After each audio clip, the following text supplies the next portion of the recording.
guys, so ngayon ituturo ko sa inyo kung paano mag-tune up ng motor. Itong RS125 Fi.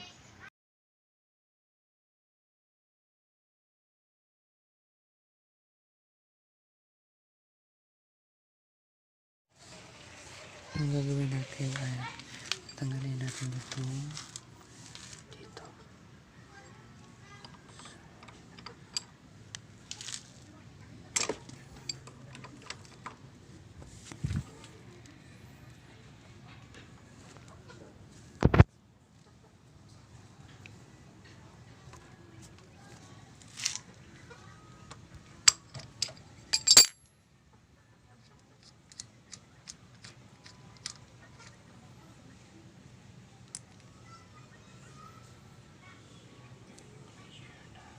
Make sure na ang o-ring ay hindi wala.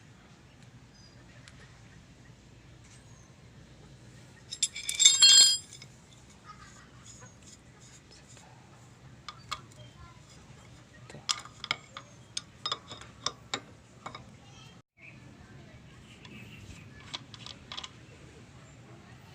So, yan. Tapos tanggalin natin ay ito dalawa. Kasi 8mm range lang ang gagamitin natin. Natin na ito. 8mm range ang gagamitin natin. 8mm. Yeah. So, counter clockwise ang palus. Yan. Dali lang naman. Dalawang post yan.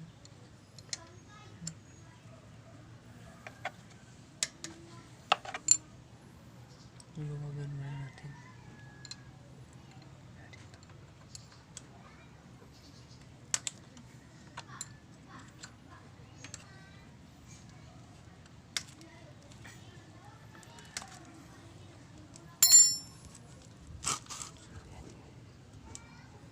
Pwede na matanggal gamit na yun. Mas madali kasi.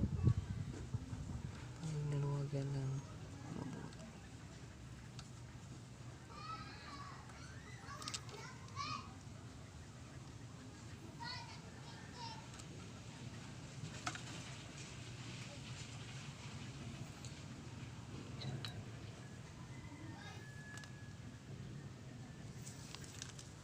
Guys, kailangan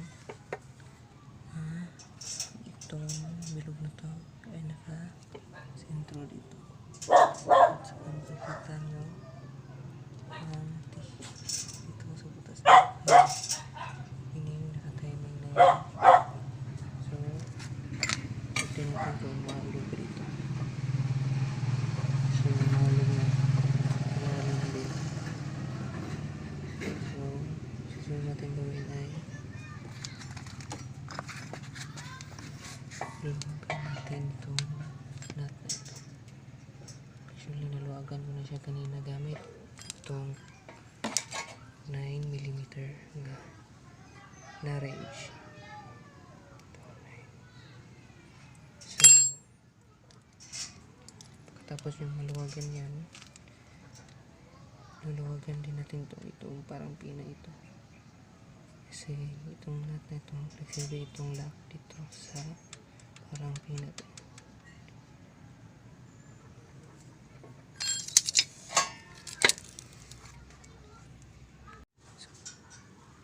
So guys, ang susunod natin gawin ay itong panukat nito. Hindi ko alam kung anong tawag dito, basta ito yung ginagamit para mag-tune up. Susukatin natin kung gaano ang distansya niya. Dapat ilagay natin ito dito. Nakaipit yan sa ilalim nito. Itong ganito kanipis ang play dapat ng ating motor kung mag-tune up tayo. Kasi yung motor ko ay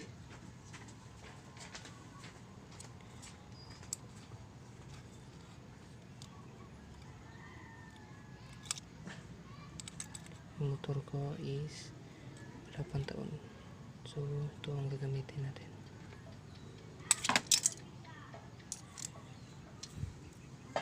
Wait lang muna. Ayan guys. So make sure lang na hindi masyadong masikip ang pagka-adjust nyo. Dapat may play pa rin siyang kaunti. Kung medyo naalog nyo ng konti. Yan. Reset. Ulo pa. Balik natin.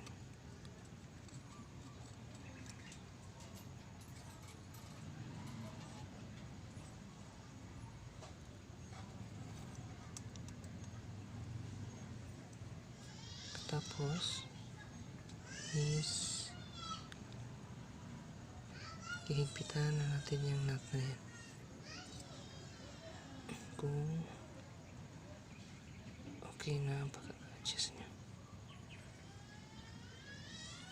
So make sure na meron kayong pliers na maliit na nakahawak dito.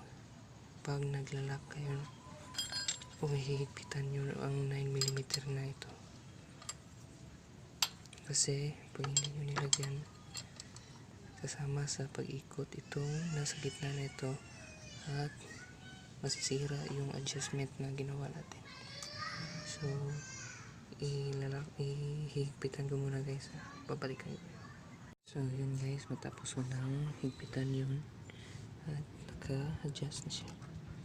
Sakto lang itong sa adjuster natin.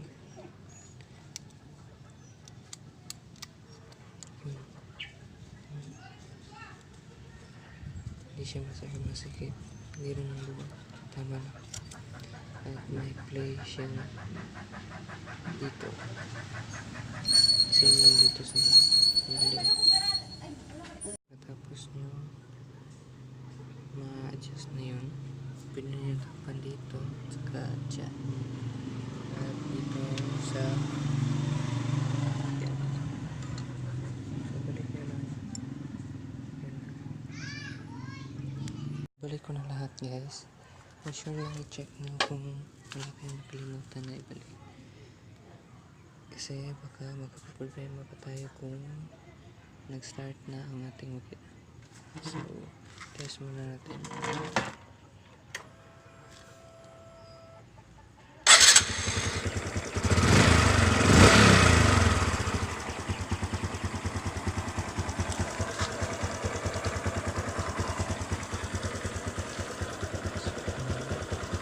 Ano lang kadali guys. Salamat sa panonood.